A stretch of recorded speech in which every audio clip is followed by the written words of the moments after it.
You still tremble when your phone doesn't buzz. You still writhe when a woman's silence stretches out like a night without end. Pathetic. Her silence isn't punishment. It's a mirror. And what does that mirror reflect? A fragmented, needy man, domesticated by the urgency of answers. Men like that don't love. They beg. And in the face of emptiness, they reveal their true weakness. They cannot bear themselves. Hear this with brutal clarity. It isn't her testing you. It's your own mind. It's your own inner abyss. And the abyss, as always, answers with silence. If that kind of truth already bothers you, maybe it's time to leave. But if you can handle it, if a spark of existential courage still remains within you, like this video now and comment, "What time are you watching this?" I want to know how many are still awake when the mask falls and the soul is forced to confront itself. Men ask me, "Nietzsche, why did she pull away?" And I answer, "Because you are deaf, not in your ears, but in your soul." You've turned every silence into a sentence, every pause into abandonment. Emotional narcissists disguised as lovers. You can't conceive that maybe she's caring for herself, not punishing you. A woman grows silent because she's hurt, because she's confused, because she's saving herself from collapse, not to destroy you. But the weak man, that worm in a hurry for validation, interprets everything as attack. The truth? Not everything revolves around you, little emperor of your own. Misery. Learn this. Silence can be healing, not punishment. And if you're a real man, not one of those TikTok projections, but of flesh, bone, and spirit, you will honor that silence with respect. You will resist the temptation to invade, demand, beg, because he who cannot bear another's silence is just a coward trying to control what he does not understand.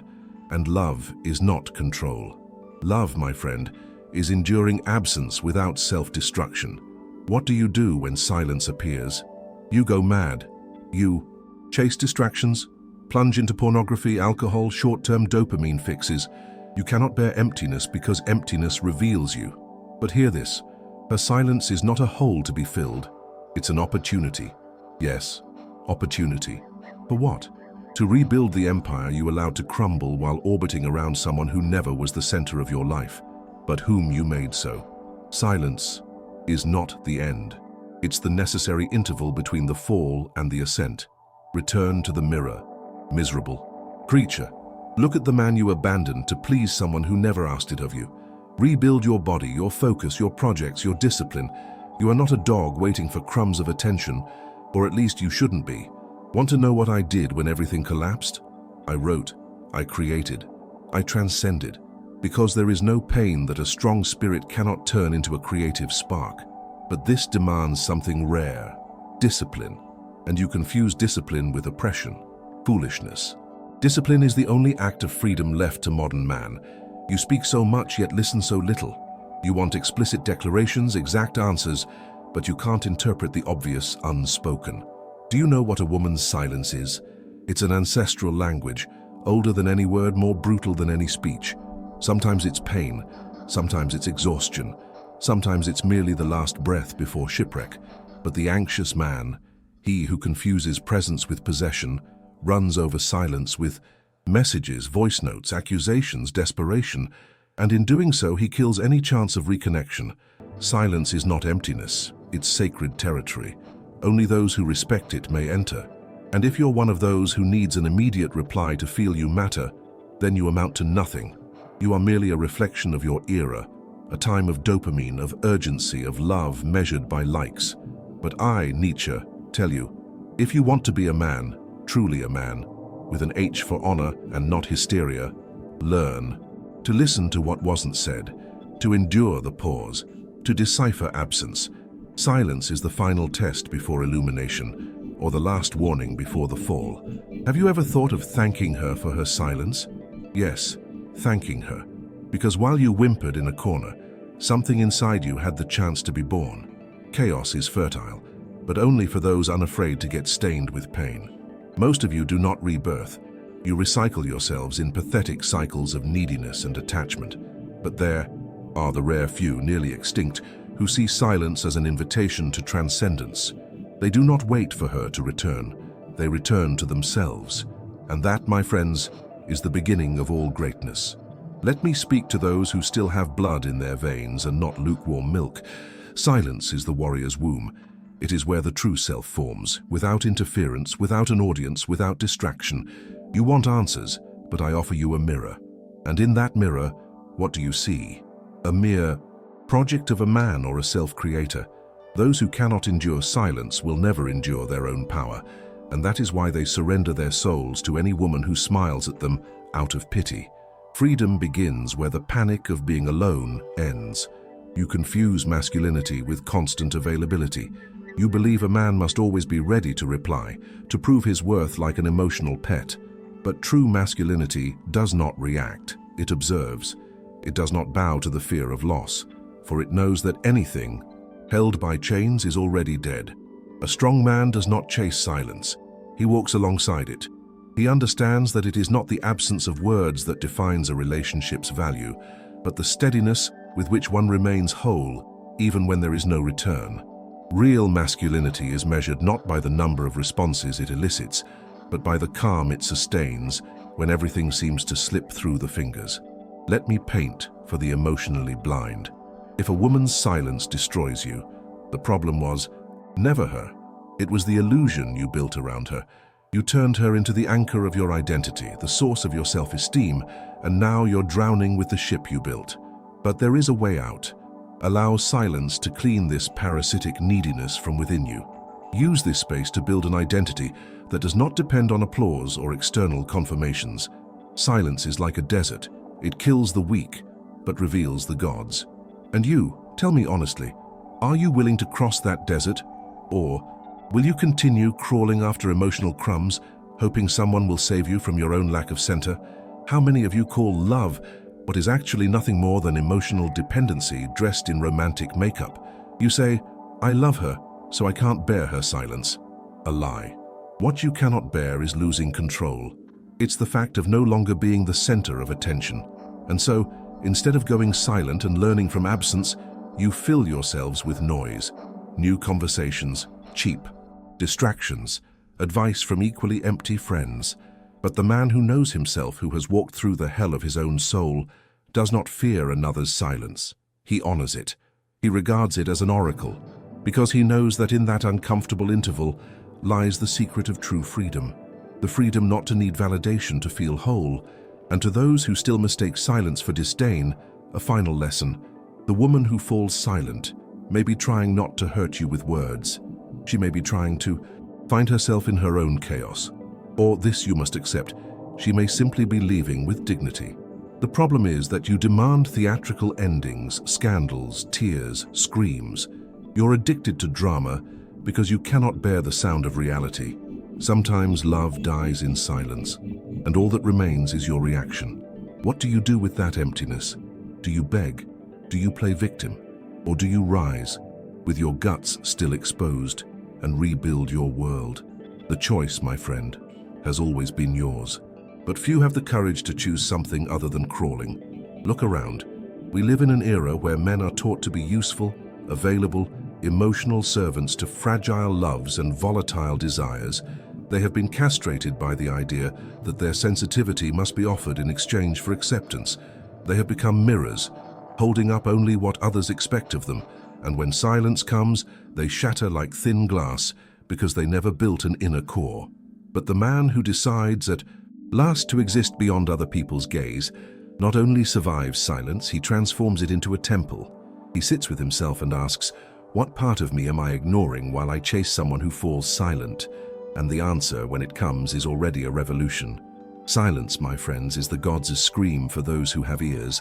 It is the final invitation to self-knowledge, but the coward interprets it as punishment, the impulsive as abandonment, and the anxious as an urgent call to action. None of these understand what silence truly demands. Presence.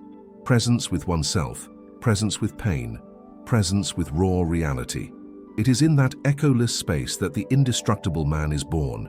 He who has nothing to prove to anyone, who does not beg for attention, who does not collapse at the disappearance of a woman, because he has already found himself.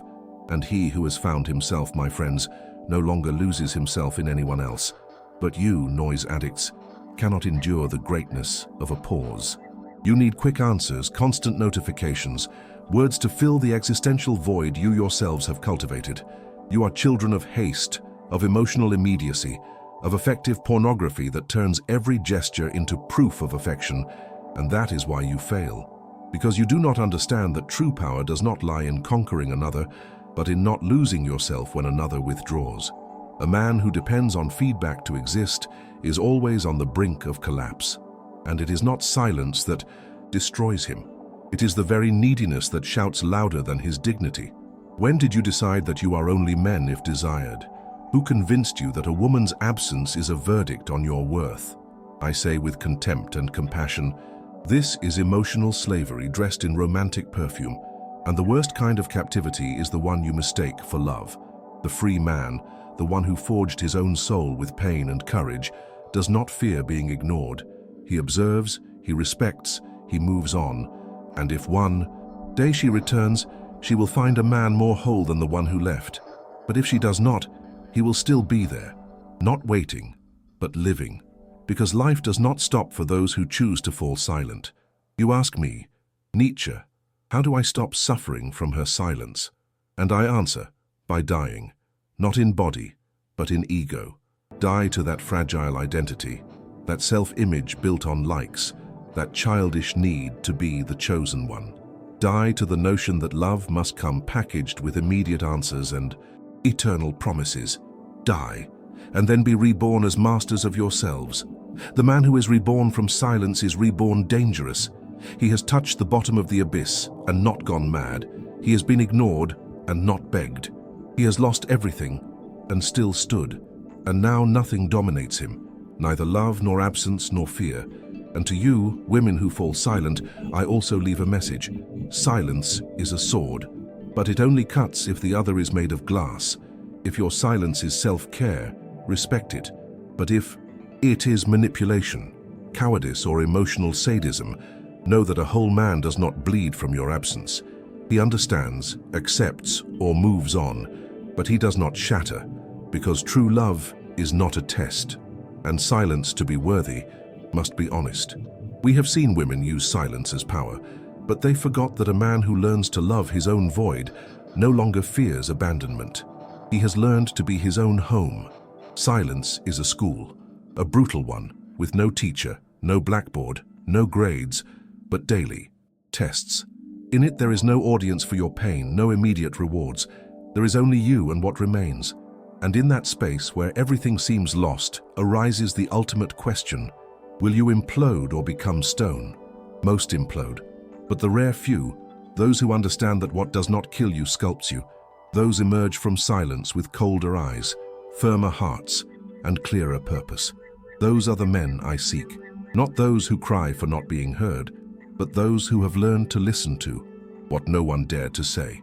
If you've made it this far, it's because something inside you has begun to awaken. And from now on, there is no turning back. Every time silence comes, you will no longer tremble, you will smile, because you will know that there lies your training ground, your altar, your sacred territory. Seek no more desperate answers. Be the answer. Rebuild your identity, not on what others tell you, but on what your silence reveals.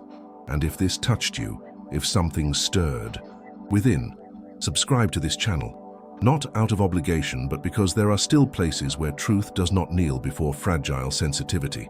And this is one of them. I am not here for you to love me. I am here for you to face yourself, to abandon that domesticated version of yourself that trembles before last seen notifications. Masculinity is not in being desired, it is in being unshakable. You were taught to perform affection, but not to endure silence, to chase, but not to wait with dignity, to conquer, but not to maintain focus when the world disappears. That is why you are weak, because you confuse urgency with importance, passion with dependency, silence with end. But the end of an expectation can be the start of your freedom, if you endure what comes after.